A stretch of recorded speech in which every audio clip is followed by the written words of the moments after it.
بسم اللہ الرحمن الرحیم۔ امام حنبل رحمۃ اللہ علیہ کا مختصر اور خوبصورت سا واقعہ، تو چلیے شروع کرتے ہیں۔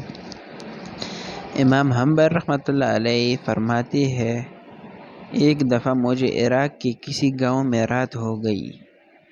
میں ایک مسجد میں گیا لیکن چوکیدار نے مجھے وہاں سے نکال دیا۔ میں مسجد سے باہر فرش پر سو گیا۔ چوکیدار نے مجھے وہاں پاؤں سے پکڑا اور گھسیٹ کر مسجد سے دور کر دیا۔ ایک خدا ترس آدمی مجھے اپنے گھر لے گیا۔ وہ شخص چلتے پھرتے اٹھتے بیٹھتے ہر وقت استغفار پڑھتا تھا۔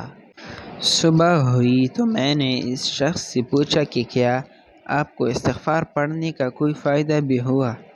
اس نے جواب دیا، جی ہاں، میری دعا قبول ہوئی، سوائے اس کی کہ میری ملاقات امام احمد بن حنبل سے ہو جائے۔ میں نے کہا، میں ہی احمد بن حنبل ہوں، اور تم دیکھو کہ مجھے کیسے گھسیٹ کر تمہارے پاس لایا گیا ہے۔